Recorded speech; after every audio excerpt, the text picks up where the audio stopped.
हाय दोस्तों, good evening and नमस्ते friends. आज मैं फिर से हाजिर हूँ शालिनी बंसल एक नए वीडियो के साथ। आज मैं आप लोगों को एंटरटेन नहीं करूँगी बल्कि आज मैं आप लोगों का नॉलेज बढ़ाऊंगी। तो दोस्तों, आज मैं साइंस का एक टॉपिक हैबिटेट एंड एडॉप्टेशन मैं डील करने वाली हूँ। साइंस का एक टॉपिक हैबिटेट एंड एडॉप्टेशन।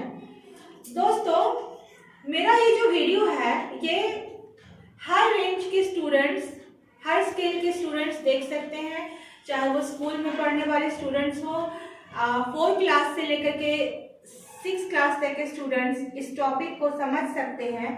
साथ में जो स्टूडेंट्स नहीं भी हैं बट अपने लाइफ में कुछ अचीव करना चाहते हैं, अपने नॉलेज को बढ़ाना चाहते हैं, साइंस में को वो समझना चाहते हैं, चाहे वो हाउसवाइफ्स हो, मदर्स हो, सिस्टर्स हो, वो इस वीडियो को जरूर देख सकते हैं।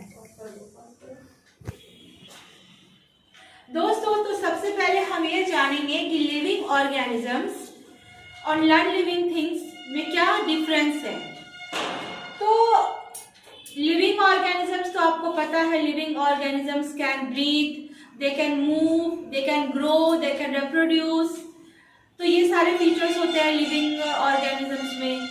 तो लिविंग ऑर्गेनिजम्स इस पृथ्वी पे हैं क्या? इंसान, we human beings, trees, plants और एनिमल्स, ये सारे प्लांट्स, ये सारे लिविंग ऑर्गेनिजम्स हैं।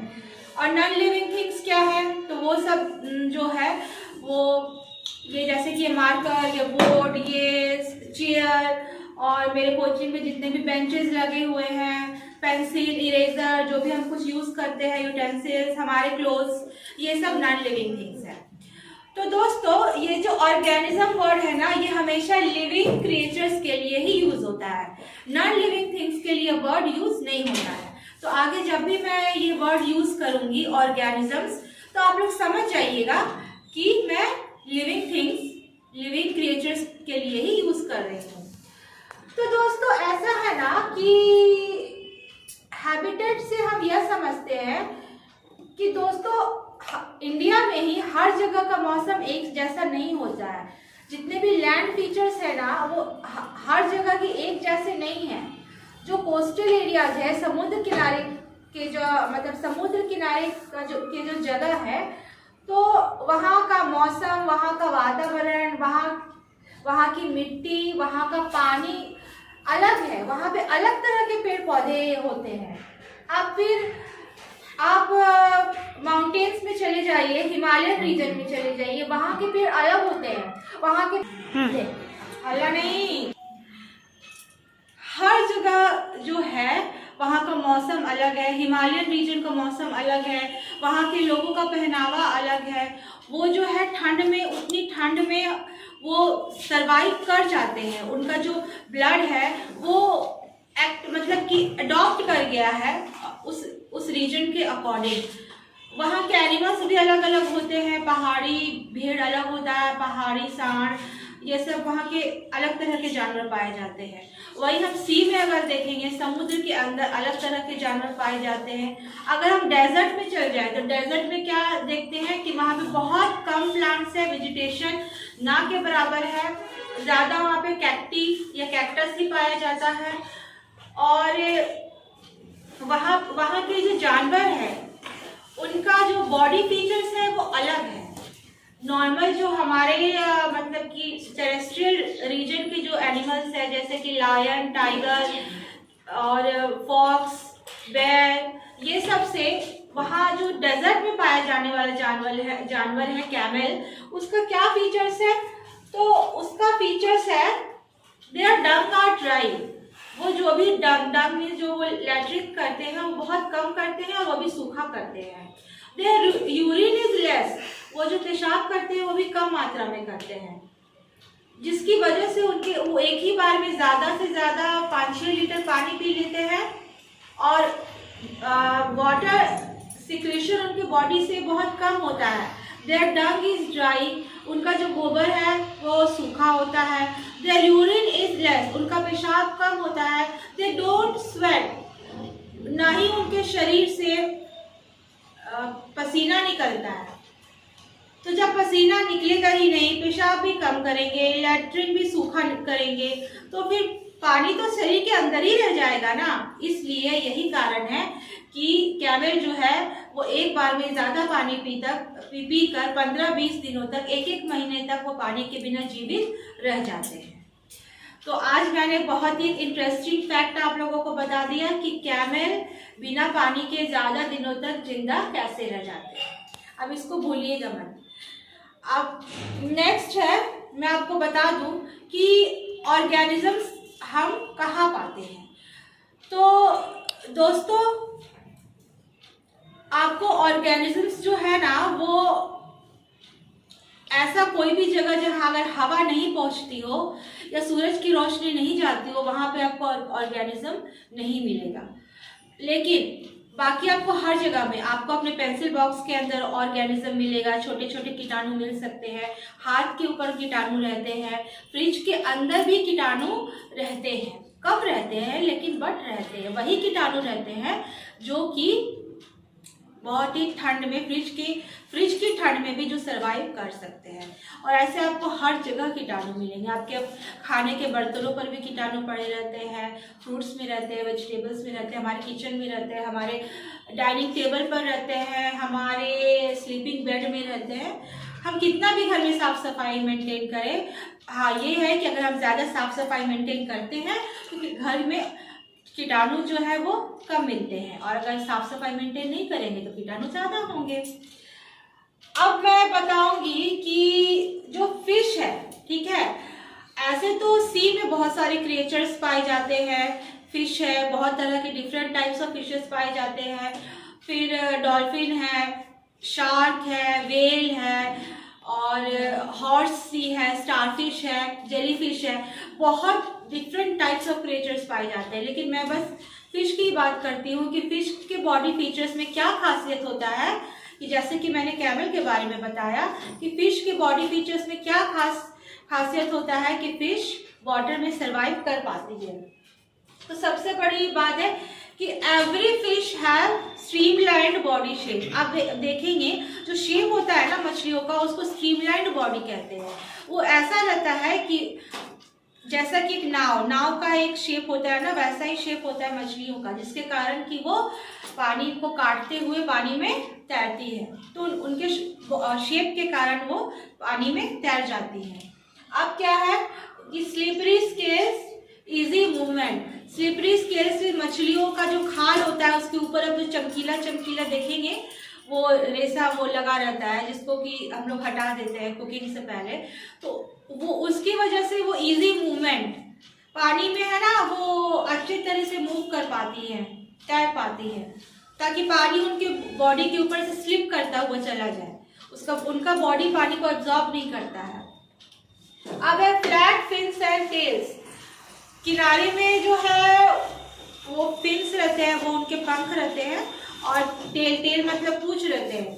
तो उनकी पूंछ और उनके जो पंख जो होते हैं ना, वो ऐसे होते हैं कि डायरेक्शन चेंज करने में उनकी मदद करते हैं। उनका जो पूंछ होता है ना, उसी की वजह से वो डायरेक्शन, हर तरह का डायरेक्शन वो ये पानी के अंदर वो चेंज कर पाते हैं, और इसलिए वो बहुत ही स्पीड के साथ यहाँ वहाँ तैर सकते हैं।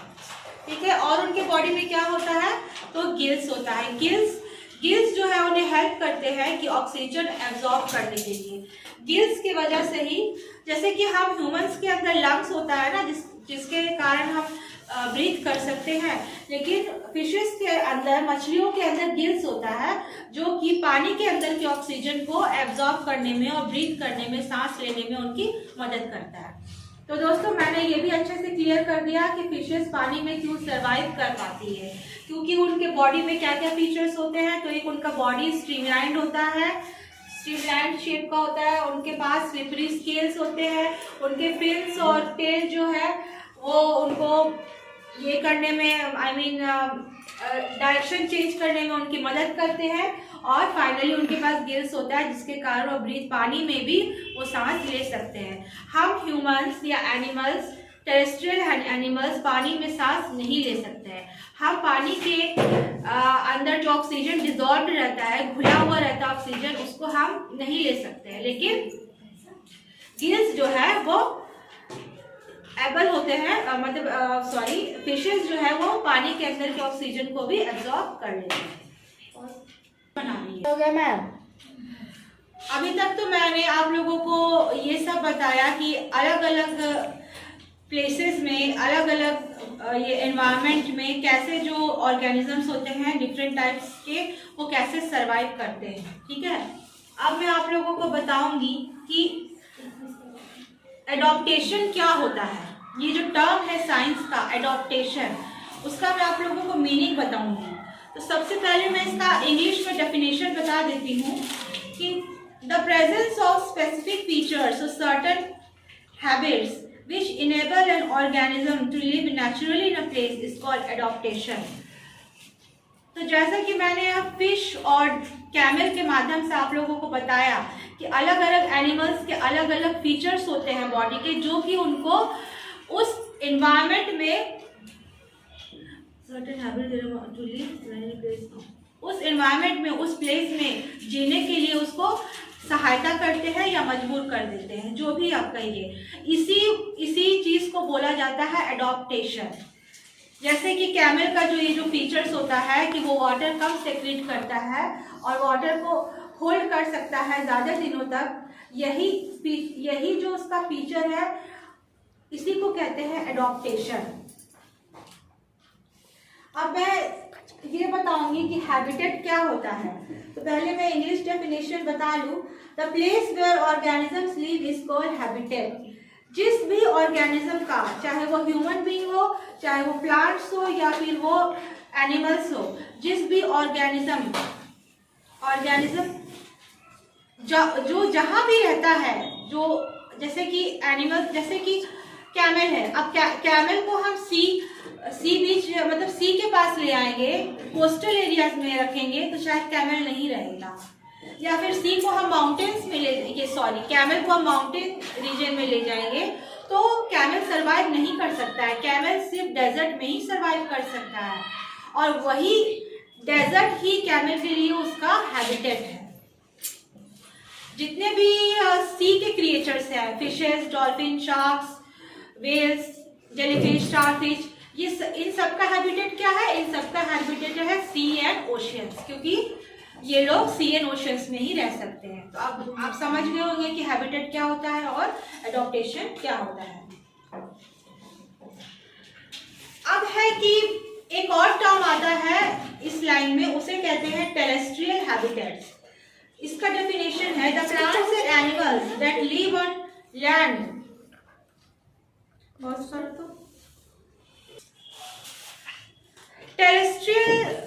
टेरेस्ट्रियल हैबिटेट्स, जितने भी प्लांट्स और एनिमल्स हैं जो कि लैंड में रहते हैं, उनका जो हैबिटेट है उसको कहते हैं टेरेस्ट्रियल हैबिटेट्स। फिर नेक्स्ट है एक्वाटिक हैबिटेट। तो जितने भी पानी में रहने वाले जीव हैं उनका जो हैबिटेट है उसको कहते हैं एक्वाटिक हैबिटेट। उसके बाद है बायोटिक एंड अबायोटिक कंपोनेंट्स। तो दोस्तों, किसी भी हैबिटेट में जितने भी बायोटिक कंपोनेंट्स वही होते हैं जो कि लिविंग कंपोनेंट्स होते हैं, लिविंग ऑर्गेनिजम्स होते हैं, plants, animals, okay, sea creatures and all these things.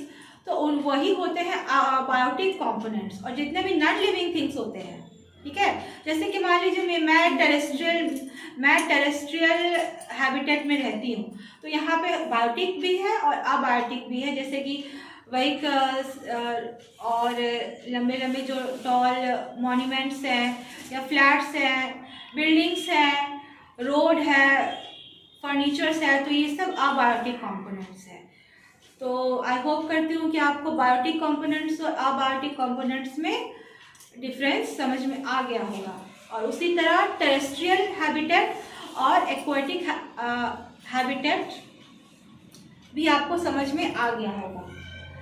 दोस्तों, ये जो लिविंग ऑर्गेनिजम्स का जो ये हैबिटेट है ना, तो यही मैं मतलब आपको बता दूं कि ऐसे मतलब कि बहुत ही भयंकर जगहों पर भी लिविंग ऑर्गेनिजम्स का हैबिटेट होता है। जैसे कि वॉल्केनोस का जो ओपनिंग होता है ना, सोचिए वो कितना गर्म होता है, जहाँ से गर्म लावा फूटता है, वहाँ भी छोटे छोटे ऑर्गेनिजम्स रहते हैं जिनका कि एडॉप्टेशन हो चुका है कि वो गर्मी को वो झेल सके।